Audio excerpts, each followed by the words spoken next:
जय हिंद साथियों, स्वागत है आपका अपने YouTube channel Lokesh GK trick पर। साथियों, आज की क्लास में एसएससी जीडी के स्टैटिक जीके के मोस्ट इंपोर्टेंट क्वेश्चन होने वाले हैं। यदि आप इस चैनल पर नए, चैनल को सब्सक्राइब करें, वीडियो को लाइक करें और क्लास को अपने दोस्तों में शेयर करें। तो साथियों, बढ़ते हैं क्लास की तरफ। क्वेश्चन नंबर 1, भारतीय पुरातत्व सर्वेक्षण विभाग की स्थापना कब हुई थी? साथियों, भारतीय पुरातत्व विभाग की स्थापना कब हुई थी? ऑप्शन ए 1784 ईस्वी में, ऑप्शन बी 1800 ईस्वी में, ऑप्शन सी 1857 ईस्वी में, ऑप्शन डी 1861 ईस्वी में। तो साथियों, भारतीय पुरातत्व सर्वेक्षण विभाग की स्थापना हुई थी 1861 ईस्वी में। इसका राइट आंसर होगा ऑप्शन डी। भारतीय पुरातत्व सर्वेक्षण विभाग की स्थापना कब हुई थी? वो हुई थी 1861 ईस्वी में। साथियों, बढ़ते हैं नेक्स्ट क्वेश्चन की तरफ। क्वेश्चन नंबर 2, यात्री इब्न बतूता कहाँ से आया था? साथियों, यात्री इब्न बतूता कहाँ से आया था? ऑप्शन ए मोरक्को से, ऑप्शन बी फारस से, ऑप्शन डी तुर्की से, ऑप्शन डी मध्य एशिया से। तो साथियों, जो यात्री इब्न बतूता से वो आया था मोरक्को से। इसका राइट आंसर होगा ऑप्शन ए। वो कहाँ से आया था? मोरक्को से। इसका राइट आंसर होगा ऑप्शन ए।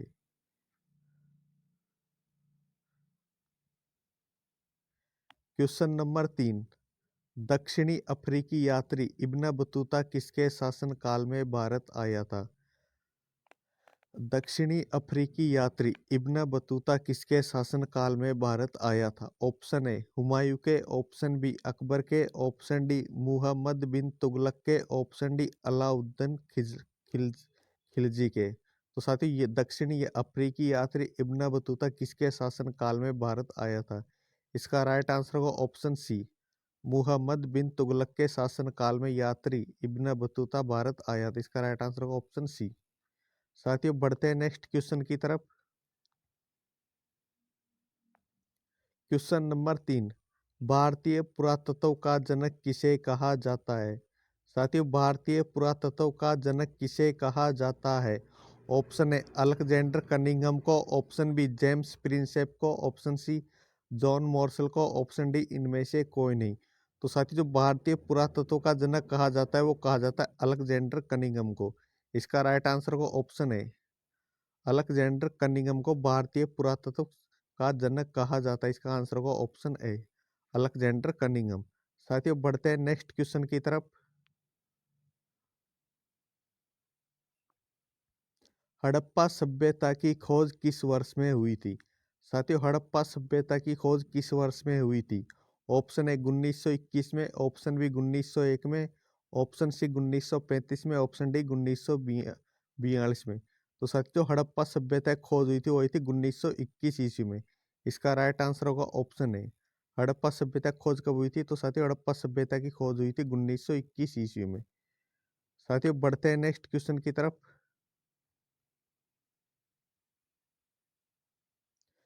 सिंधु घाटी सभ्यता को खोज निकालने में जिन दो भारतीयों का नाम जुड़ा है वह है। साथियों, सिंधु घाटी सभ्यता को खोज निकालने में जिन दो भारतीयों का नाम जुड़ा है वह है।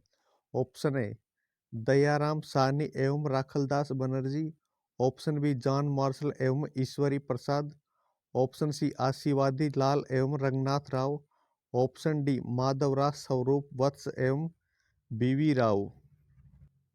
तो साथियों, सिंधु घाटी सभ्यता खोज निकालने में जिन भारतीयों का नाम जुड़ा हुआ है दयाराम साहनी एवं राखलदास बनर्जी। इसका राइट आंसर होगा ऑप्शन है दयाराम साहनी एवं राखलदास बनर्जी। साथियों, बढ़ते हैं नेक्स्ट क्वेश्चन की तरफ।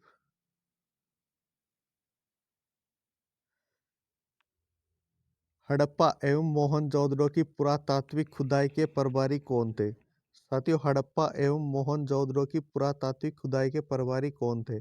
Option A Lord Macaulay, option B sir John Marshall, option D Lord Clive, option D colonel Tod. तो साथियों, हड़प्पा एवं मोहनजोदड़ो की पुरातत्व खुदाई के प्रभारी कौन थे? तो साथियों, इसका राइट आंसर का ऑप्शन है सर जॉन मार्शल। इसका राइट आंसर ऑप्शन क्या होगा? Option B, sir John Marshall इसका राइट आंसर होगा।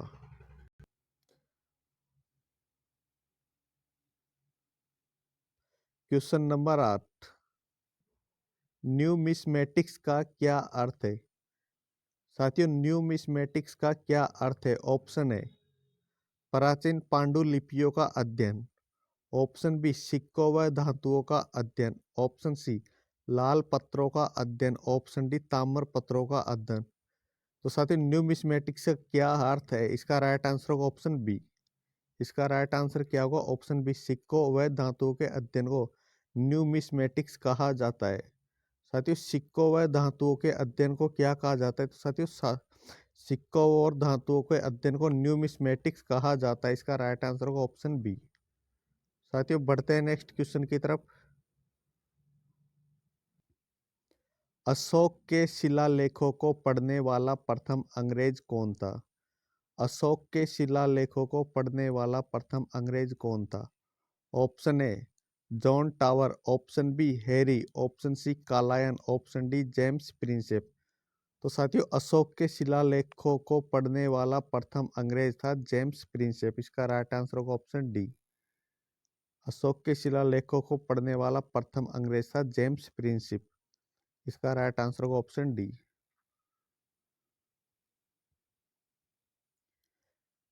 अशोक के अधिकांश अभिलेख किस भाषा व लिपि में लिखे गए हैं? साथियों, अशोक के अधिकांश अभिलेख किस भाषा व लिपि में लिखे गए हैं?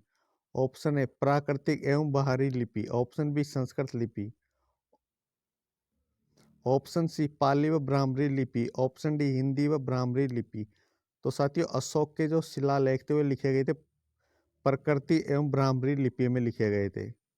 इसका राइट आंसर होगा ऑप्शन ए। साथियों, बढ़ते हैं नेक्स्ट क्वेश्चन की तरफ। प्राचीन भारत में कौन सी एक लिपि दाएं से बाईं ओर लिखी जाती है? प्राचीन भारत में कौन सी एक लिपि दाएं से बाईं ओर लिखी जाती है? ऑप्शन ए बाहरी लिपि, ऑप्शन बी नंदनागरी लिपि, ऑप्शन डी शारदा लिपि, ऑप्शन डी खरोष्टी लिपि।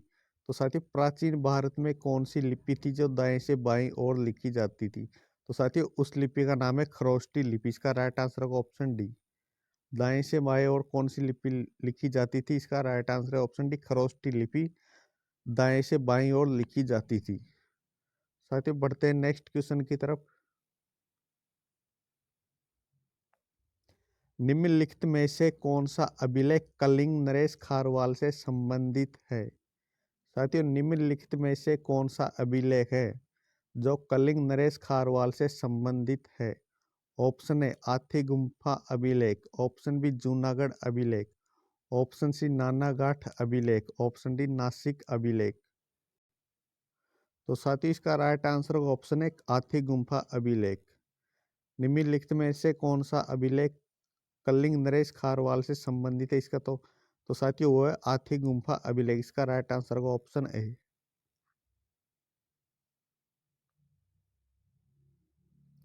निम्नलिखित में से किस अभिलेख में चंद्रगुप्त मौर्य और अशोक दोनों का उल्लेख किया गया है? निम्नलिखित में से किस अभिलेख में चंद्रगुप्त मौर्य और अशोक दोनों का उल्लेख किया गया है? ऑप्शन ए गौतमी पुत्र सातकर्णी का नासिक अभिलेख, ऑप्शन ऑप्शन बी महासत्रप रुद्रदामन का जूनागढ़ अभिलेख, ऑप्शन सी अशोक का गिरनार अभिलेख, ऑप्शन डी स्कंद गुप्त का जूनागढ़ अभिलेख। तो साथियों, निम्नलिखित में से किस अभिलेख में चंद्रगुप्त मौर्य और अशोक दोनों का उल्लेख किया गया है? तो इसका राइट आंसर होगा ऑप्शन बी। इसका राइट आंसर साथियों ऑप्शन बी महासत्रप रुद्रदामन का जूनागढ़ अभिलेख, जिसके अंतर्गत चंद्रगुप्त मौर्य और अशोक दोनों का उल्लेख किया गया है। इसके अंतर्गत चंद्रगुप्त मौर्य और अशोक दोनों का उल्लेख किया गया है। साथियों, बढ़ते हैं नेक्स्ट क्वेश्चन की तरफ।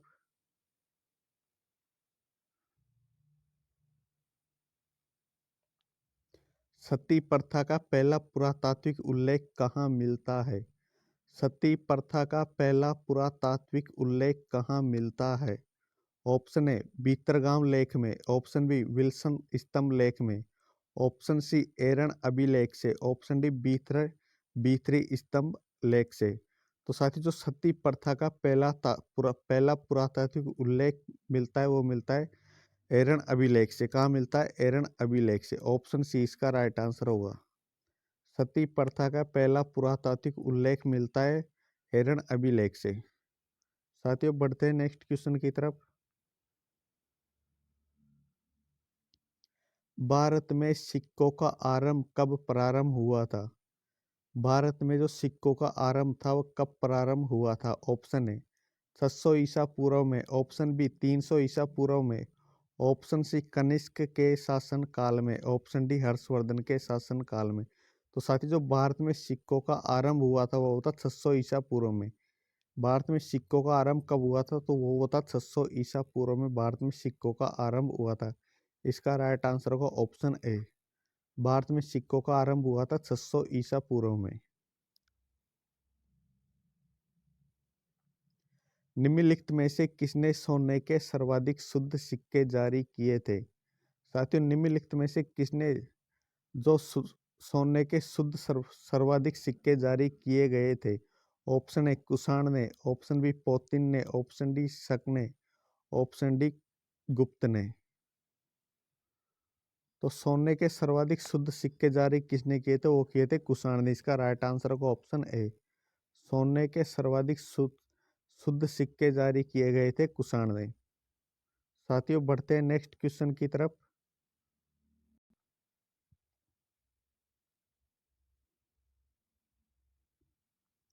भारत में प्राचीनतम मुद्रा किसे माना जाता है? भारत में प्राचीनतम मुद्रा किसे माना जाता है? ऑप्शन ए आहत सिक्के को, ऑप्शन बी इंडो बैक्ट्रियन सिक्के को, ऑप्शन सी सीथियन सिक्के को, ऑप्शन डी इनमें से कोई नहीं। तो साथी जो भारत में प्राचीनतम मुद्रा माना जाता है वो माना जाता है आहत सिक्के को। इसका राइट आंसर होगा ऑप्शन है। भारत में जो प्राचीनतम मुद्रा मानी जाती है वो मानी जाती है आहत सिक्के को मानी जाती है। साथियों बढ़ते हैं नेक्स्ट क्वेश्चन की तरफ।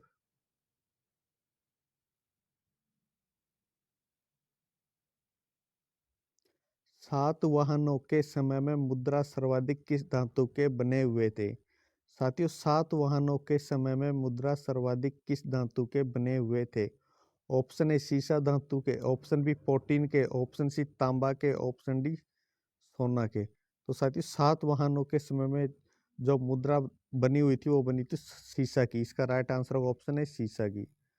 सातवाहनों के समय में मुद्रा सर्वाधिक किस धातु की बनी हुई थी? तो साथियों वो बनी हुई थी सीसा की। इसका राइट आंसर होगा ऑप्शन ए। साथियों बढ़ते हैं नेक्स्ट क्वेश्चन की तरफ।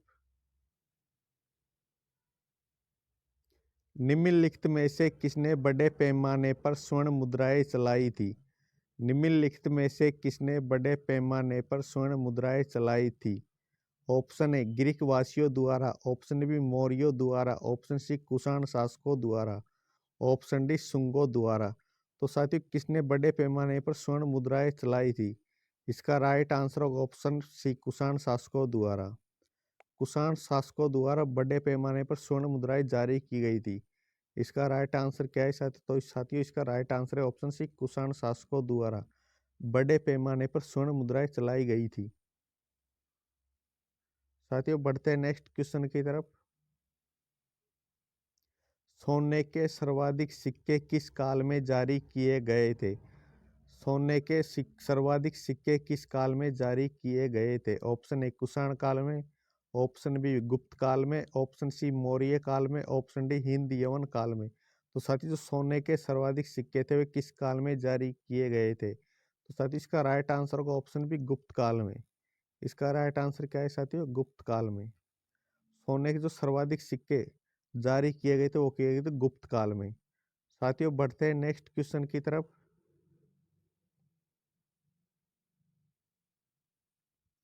निम्नलिखित में से किस स्थल से रोमन सिक्के प्राप्त हुए हैं? निम्नलिखित में से किस स्थल से रोमन सिक्के प्राप्त हुए हैं?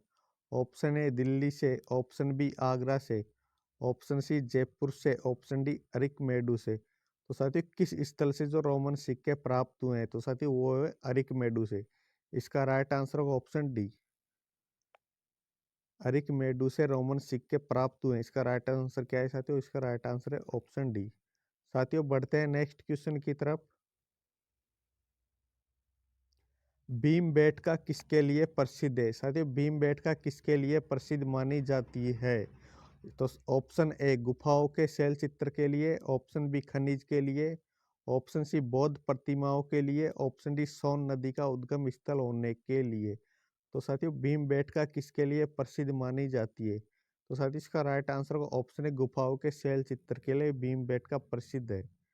गुफाओं के शैल चित्र के लिए भीमबेटका प्रसिद्ध मानी जाती है। इसका राइट आंसर होगा ऑप्शन ए गुफाओं के शैल चित्र के लिए। साथियों, बढ़ते हैं नेक्स्ट क्वेश्चन की तरफ।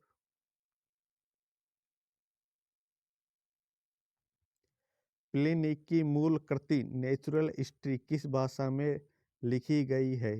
साथियों, प्लिनी की मूल कृति नेचुरल हिस्ट्री किस भाषा में लिखी गई है? ऑप्शन ए ग्रीक भाषा में, ऑप्शन बी लैटिन भाषा में, ऑप्शन सी फ्रेंच भाषा में, ऑप्शन डी इंग्लिश भाषा में। तो साथियों, प्लिनी की मूल कृति नेचुरल हिस्ट्री है वो लिखी गई लैटिन भाषा में। किस भाषा में लिखी गई? तो साथियों, वो लिखी गई लैटिन भाषा में। इसका राइट आंसर होगा ऑप्शन बी प्लिनी की मूल कृति नेचुरल हिस्ट्री लिखी गई है लैटिन भाषा में।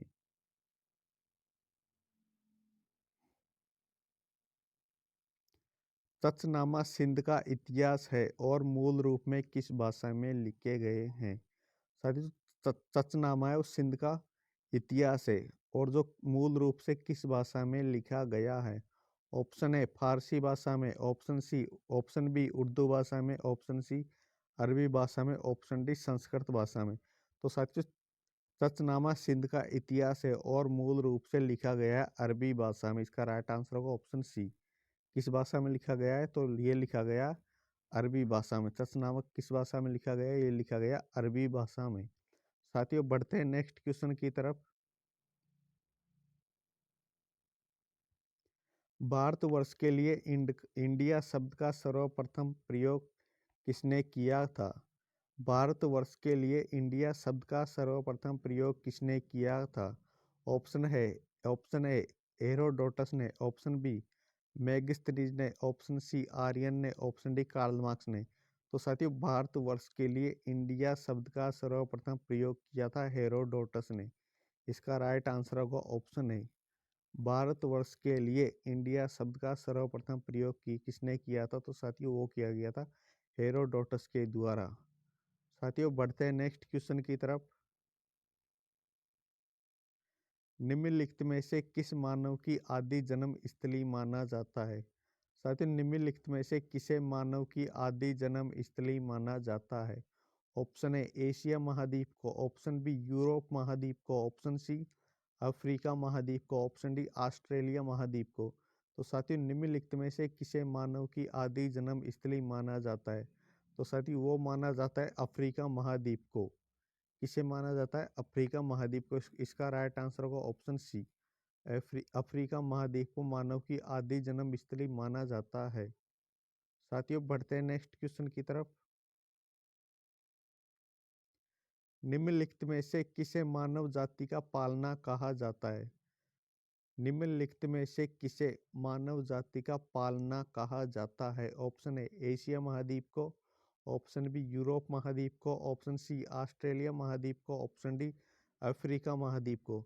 तो साथियों, निम्नलिखित में से किसे मानव जाति का पालना कहा जाता है? तो वो कहा जाता है अफ्रीका महाद्वीप को। अफ्रीका महाद्वीप को मानव जाति का पालना कहा जाता है। इसका राइट आंसर होगा ऑप्शन डी अफ्रीका महाद्वीप को मानव जाति का पालना कहा जाता है।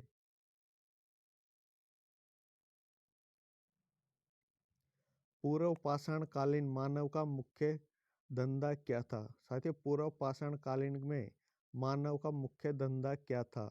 ऑप्शन ए कृषि करना, ऑप्शन बी मिट्टी के बर्तन बनाना, ऑप्शन सी पशुपालन करना या ऑप्शन डी शिकार खेलना। तो साथियों, पूर्व पाषाण कालीन में मानव का मुख्य धंधा क्या था? तो पूर्व पाषाण कालीन मानव का मुख्य धंधा था शिकार खेलना। इसका राइट आंसर होगा ऑप्शन डी पूर्व पाषाण कालीन में मानव का मुख्य धंधा था वो था शिकार खेलना। इसका राइट आंसर होगा ऑप्शन डी। साथियों, बढ़ते हैं नेक्स्ट क्वेश्चन की तरफ।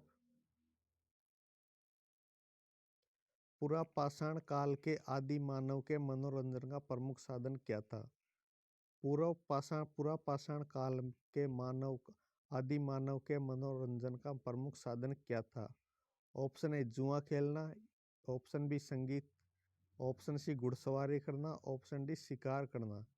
तो साथियों पूरा पाषाण काल के आदि मानव के मनोरंजन का प्रमुख साधन क्या था? वो था शिकार करना। इसका राइट आंसर होगा ऑप्शन डी शिकार करना। पूरा पाषाण काल के आदि मानव के मनोरंजन जो करते थे वो करते थे शिकार खेल के। आदि मानव मनोरंजन करते थे शिकार खेल के। इसका राइट आंसर होगा ऑप्शन डी। साथियों बढ़ते हैं नेक्स्ट क्वेश्चन की तरफ। पूरा पाषाण युग में मनुष्य द्वारा की गई सबसे बड़ी खोज कौन सी थी? साथियों पूरा पाषाण युग में मनुष्य के द्वारा की गई सबसे बड़ी खोज कौन सी थी?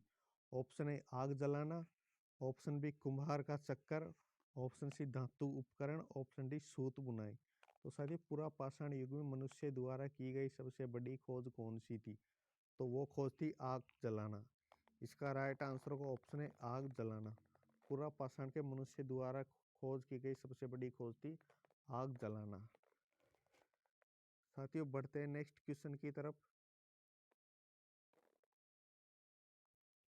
पूरा पाषाण काल एवं नव पाषाण काल के मध्यवर्ती काल को क्या कहा जाता है? साथियों पूरा पाषाण काल और नव पाषाण काल के जो बीच का समय था उसे क्या कहा जाता था? ऑप्शन ए मध्य पाषाण काल, ऑप्शन बी ताम्र पाषाण काल, ऑप्शन सी लौह काल, ऑप्शन डी महापाषाण काल। तो साथियों पूरा पाषाण काल और मध्य नव पाषाण काल के जो बीच का समय था उसे कहा जाता था मध्य पाषाण काल। इसका राइट आंसर होगा ऑप्शन है मध्य पाषाण काल। पूरा पाषाण काल और नव पाषाण काल के जो बीच के समय रहा उसे कहा जाता है मध्य पाषाण काल। इसका आंसर होगा ऑप्शन है मध्य पाषाण काल। तो साथियों आज की क्लास में इतना ही। मिलते हैं नेक्स्ट क्लास में, तब तक के लिए जय हिंद जय भारत।